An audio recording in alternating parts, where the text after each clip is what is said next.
ce projet de réaménagement de ces grands quartiers qui concernent bas de la rue Maréchal Leclerc, Vauban, Beauvais, Butor, Marcadet, enfin voilà, donc tout ce bas, les gens s'interrogent en disant qu'est-ce qui va se passer. Alors, il se passe déjà des choses puisque le réaménagement et la réhabilitation des logements sur Beauvais, par exemple, ont déjà commencé, ces réhabilitations. Et aujourd'hui, il s'agit pour nous d'acter le travail que nous avons fait depuis maintenant 2 ans, 3 ans, la déconstruction de certaines habitations qui n'étaient plus dignes de recevoir des familles et les nouveaux projets que nous allons faire.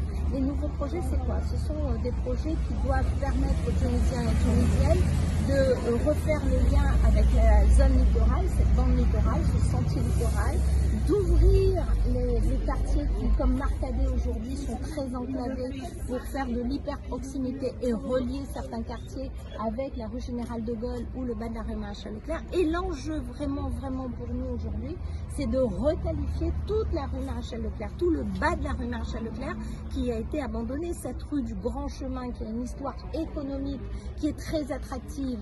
Donc l'avenir côté est du centre-ville historique se passera dans les années qui viennent avec cette rue Maréchal Leclerc réaménagée. On a commencé avec Johnny Park, puisque vous savez que ces 3 hectares du centre vont être affectés à un parc. Donc voilà ce que nous sommes en train de voir avec monsieur le préfet aujourd'hui. C'est ce qui a été acté en grande partie avec l'ANRU.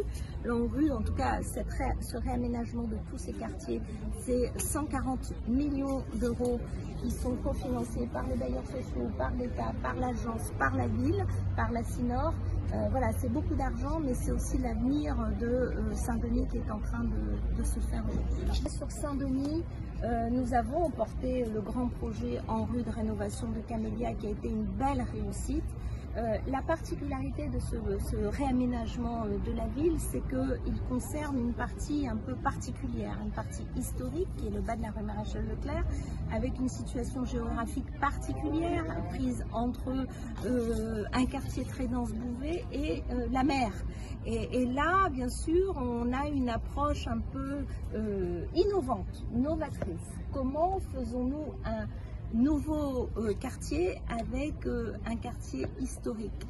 Ça, c'est une approche que, en tout cas sur Saint-Denis, nous n'avions pas eu jusqu'à présent, puisque sur Camélia, ça n'était pas un aménagement d'un quartier historique, hein, dans le sens préservation du patrimoine, mais c'était voilà, le travail classique de l'enfant. La fin de Grenelle, ce ne sera pas maintenant, parce que c'est long. Hein.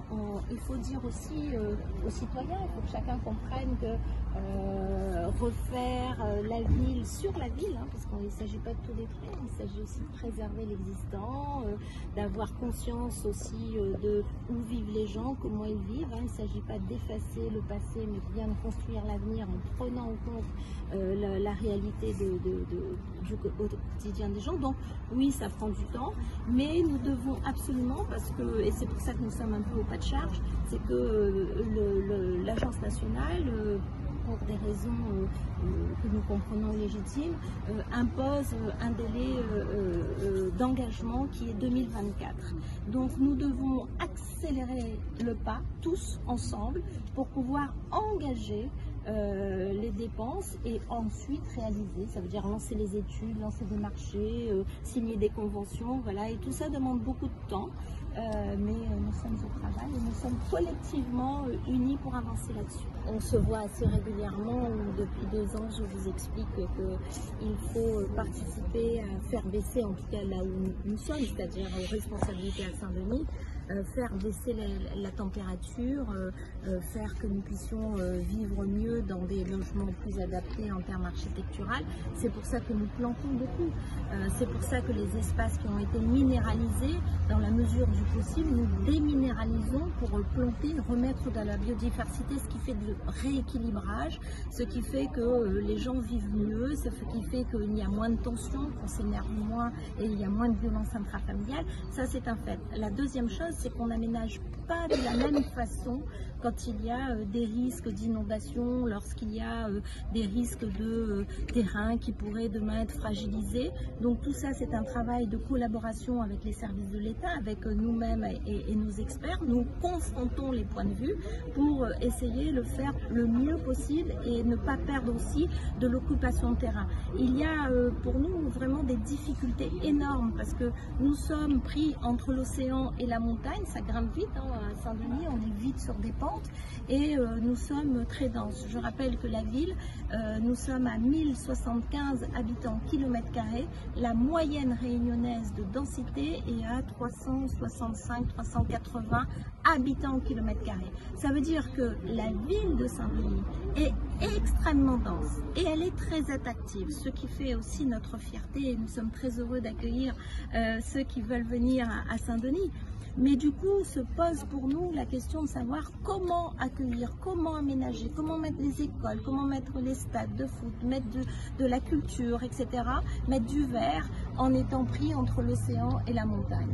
Donc toutes ces questions, à chaque problème des solutions. C'est ma grand-mère qui le disait, donc moi je crois beaucoup à ma grand-mère, donc c'est pour ça que collectivement nous devons nous poser les questions et avoir les réponses. Jusqu'à présent on a eu des réponses, nous allons continuer à trouver les réponses.